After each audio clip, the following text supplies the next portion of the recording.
Hey, thanks for joining me. I'm Carla with Race to Walk, and we're going to be talking about The City of God by Augustine.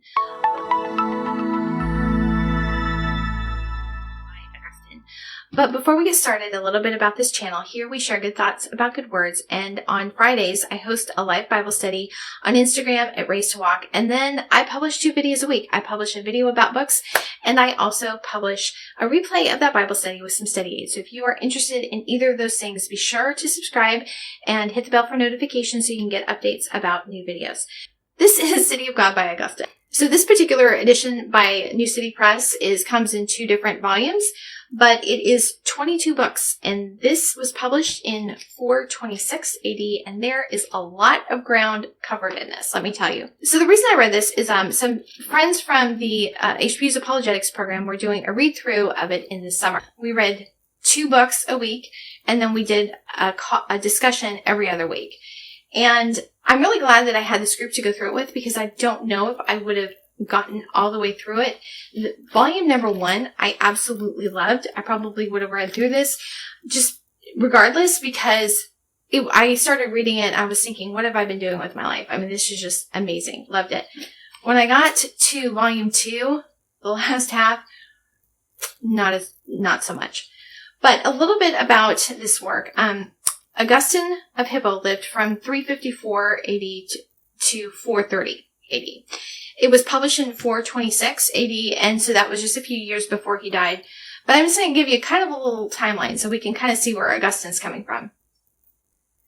So Jesus was crucified and rose again in 30 AD. Not too long after that, Stephen, which we read about in Acts, was the very first martyr of the church.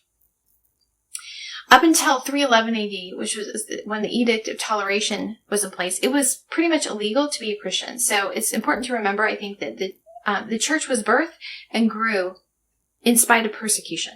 So for the first 300 years of the church, Christians really did have to count the cost of, following Christ. In 380 AD, there was the Edict of Thessalonica by Theodosius, and that made Christianity the official religion of the Catholic Church. Now, a lot of times you'll hear people claim that Constantine did that at the Council of Nicaea. Totally not true. It was 380 AD. But the reason I include this is because when Augustine was young and when he became a Christian, the empire was at first a friend to the church, and then Christianity became the official religion of the empire.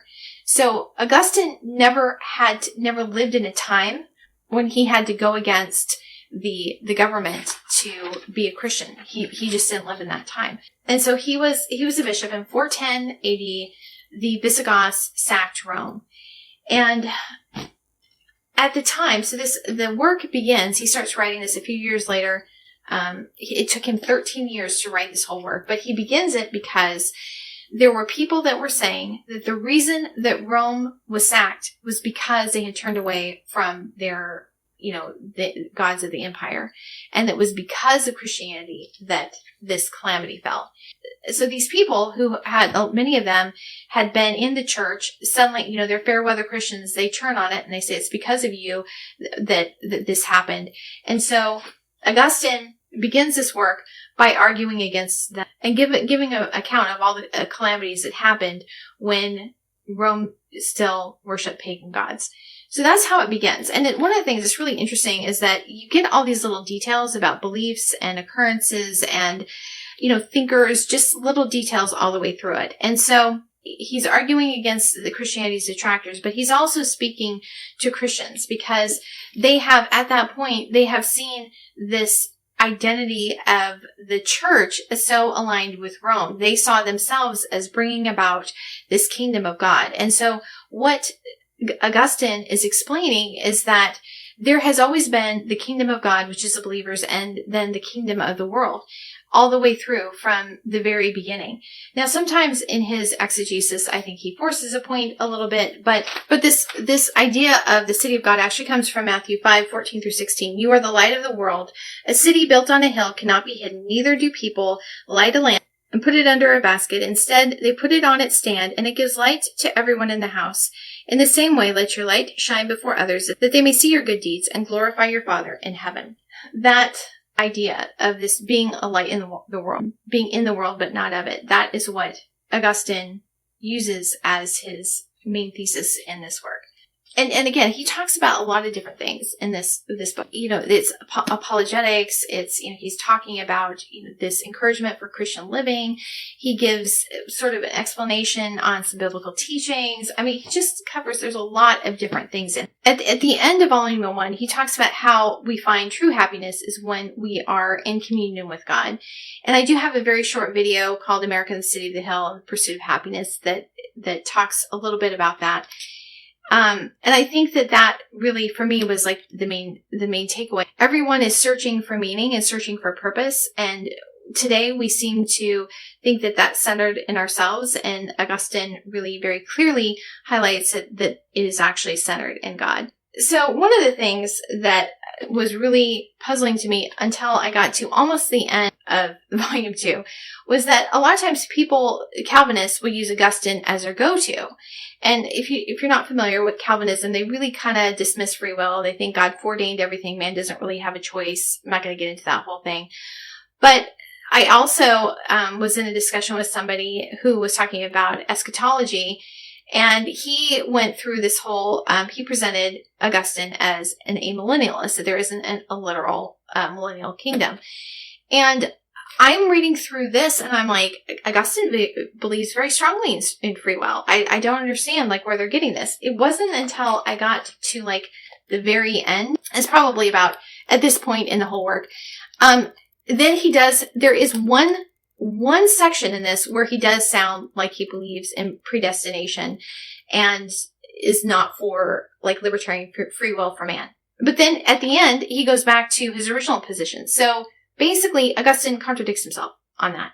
The same thing is true with when he's talking about end times. I can see where they're coming from that, but if you read the whole thing and you look at the majority of it, most of the time he sounds like a proto-Molinist who believes in a literal millennial reign. Just saying, he can't go to the City of God and claim that because he contradicts himself. So, as far as the rest of this,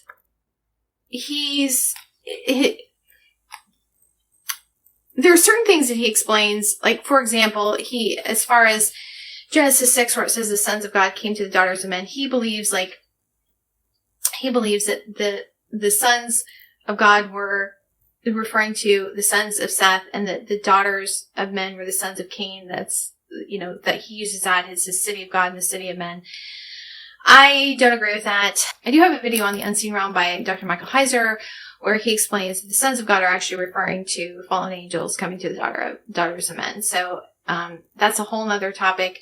But you see that there's a lot of differences of opinion here.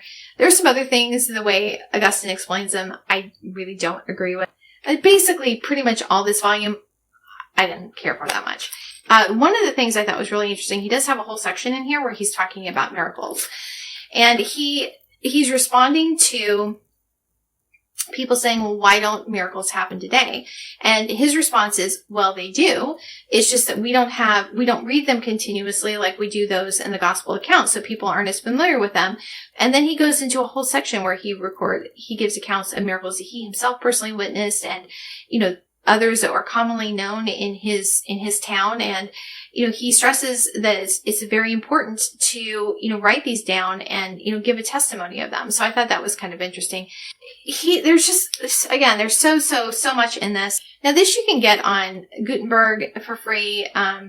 There's other editions out there. Some of them, they'll just come all together as one rather than two separate editions. One of the things that I really like about this is that the introduction gives a pretty in-depth overview of the book as a whole. And then at the beginning of each book, let me see, I'll show you. There's an overview of there'll be an overview of that particular book so you know what's coming up. They also have it indexed really well. So this is the Habbook 1, and it will list all the subtitles so you can go through, and because again, there's so much covered in this that sometimes, like, okay, well, I remember I read something about this, but where was it? This gives you an overview, so you can have a chance of going back and finding it. But the other thing that I didn't really do it so much in volume 1, but I did do it quite a bit in volume 2, is that I made my own index of different topics in the back. And I have quite a few pages on this. So anything that stood out to me, I kind of made my own index for that. And I really recommend doing that if you want to use this as, a reference to write at all. I think that you almost really kind of have to have, as you start, have a good categorization system in mind so you can go back and find those references. So, do I think it's worth reading? Yes, definitely. Honestly, it was worth reading the whole thing just to have a response for that preterist.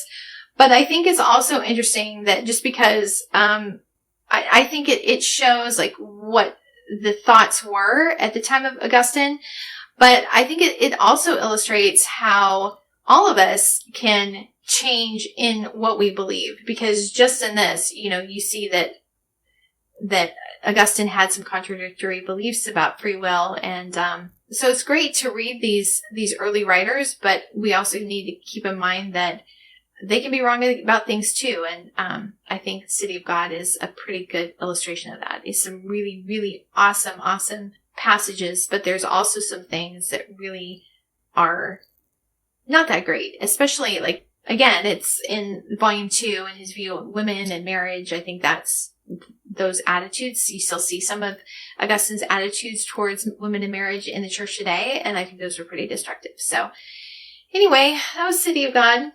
But if you're only going to read part of it, I would definitely just read volume 1, books 1 through 10. Those are my favorite.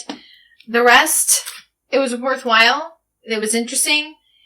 But I had issues with quite a bit of it. So those are my thoughts on the City of God. But I'm glad I read it. It's kind of that's one of the things that I'm going to look back on 2020. It was the year I read City of God. But anyway, thanks for watching, and I'll see you next time.